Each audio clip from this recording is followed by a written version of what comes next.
এক শুভ এবং স্মরণীয় দিনে অর্থাৎ আজ 14ই নভেম্বর শিশু দিবসে প্রথমে আমি আমাদের বিদ্যালয়ের আমার ভালোবাসার প্রাণের এবং স্নেহের সমস্ত ছাত্রছাত্রীদের অনেক শুভেচ্ছা, অভিনন্দন এবং বুক ভরা ভালোবাসা জানাই।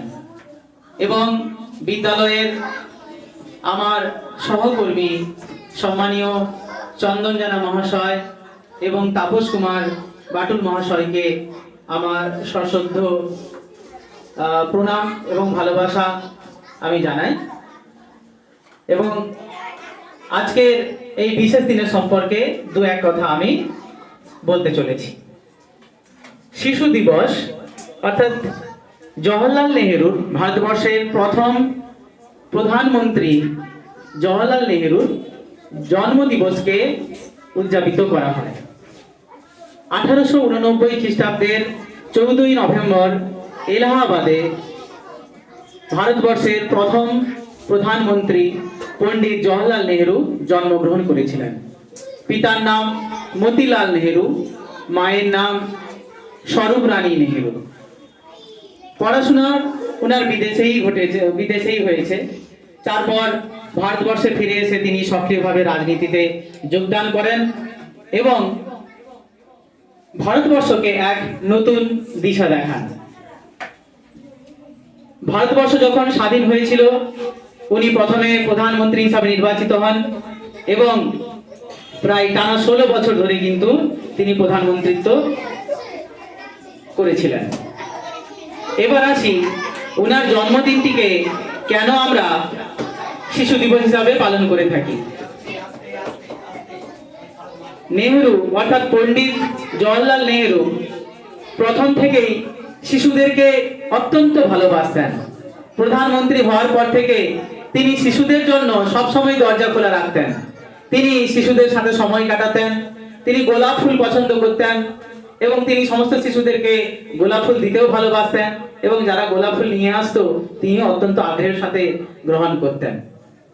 এই জওহরলাল নেহেরু তিনি মনে করতেন এই শিশুরাই হচ্ছে দেশের সম্পদ, এরাই হচ্ছে আগামী অর্থাৎ ভবিষ্যতের দেশের নাগরিক। এদেরকে যদি আমরা পরিপুষ্ট করি, এদেরকে যদি সুনাগরিক হিসাবে গড়ে তুলতে পারি তাহলে আমাদের দেশ কিন্তু সুন্দর হবে, মজবুত হবে।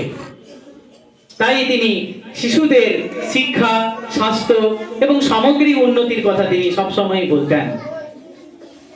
এবং পরবর্তীকালে আমরা দেখেছি ওনার মেয়ে ইন্দিরা গান্ধী তিনি কিন্তু ভারতবর্ষের প্রধানমন্ত্রী হয়েছিলেন। তোমরা ক্লাস 5-এ উঠলে একটা বইতে পড়তে পারবে তিনি ইন্দিরা গান্ধীকে অর্থাৎ তার মেয়েকে প্রায় চিঠি লিখতেন। সেই চিঠিগুলোকে নিয়েই একটা বই তৈরি হয়েছিল। তাতে তিনি সুন্দরভাবে ব্যাখ্যা করেছেন যে কিভাবে এই যে বালি, সমুদ্রে তোমরা অনেক বালি দেখতে পাও, তো সেটা কিভাবে পাথরের নুড়ি থেকে ধীরে ধীরে এই ছোট্ট বালিতে পরিণত হয়েছে, খুব সুন্দর করে ব্যাখ্যা করে তিনি কিন্তু লিখেছেন। সেই চিঠিগুলো হচ্ছে এক একটা সব মূল্যবান সম্পদ। সেগুলো তোমরা বড় হলে পড়বে, জানবে এবং বুঝতে পারবে তিনি কত বড় মাপের একজন মানুষ ছিলেন।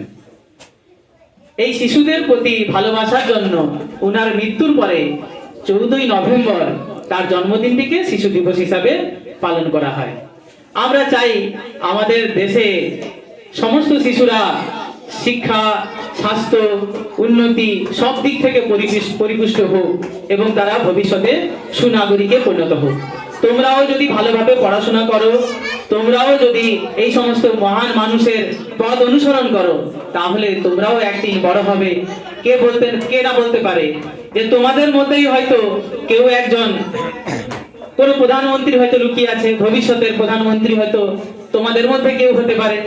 তোমাদের মধ্যে কেউ হয়তো ভালো বিজ্ঞানী হতে পারে, তোমাদের মধ্যে কেউ হয়তো ভালো ডাক্তার হতে পারো, ভালো শিক্ষক হতে পারো, সর্বোপরি তোমরা হয়তো কেউ ভালো নাগরিক হতে পারো, ভালো মানুষ হতে পারো।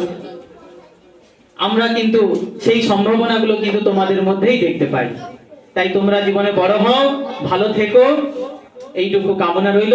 সবাইকে ধন্যবাদ জানিয়ে পুনরায় তোমাদেরকে শিশু দিবসের শুভেচ্ছা জানিয়ে আমি আমার বক্তব্য শেষ করছি।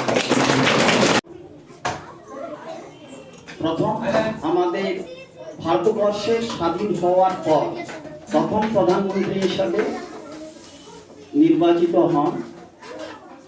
এই প্রধানমন্ত্রী পণ্ডিত জওহরলাল নেহরু 1889 খ্রিস্টাব্দে 14 নভেম্বর জন্মগ্রহণ করেন। এই জন্মদিনে শিশুদের প্রতি তার একটা আস্থা ছিল, এই ছাত্ররা, এই শিশুরা ভবিষ্যতে এরা উজ্জ্বলতর নক্ষত্র, ভবিষ্যতে তারা বার্তা আগামী দিনে নিয়ে আসবে এবং দেশের কল্যাণ স্বার্থে তারা পিছুপা হবে না, এগিয়ে যাবে। এই শিশুদের চলার পথটি তিনি দেখিয়েছেন। এই বলে আমি এইখানেই বক্তব্য শেষ করছি। আমার প্রধান শিক্ষক তথা তোমাদের প্রধান শিক্ষক মহাশয় বিশ্বজিৎ বাবু এবং আমার সহকর্মী তাপস বাবু মহোদয় যথাযোগ্য স্থানে সম্মান জানাই এবং উপস্থিত আমার স্নেহের ছাত্রছাত্রীদের আমার ভালোবাসা জানিয়ে, তো আজকে যেহেতু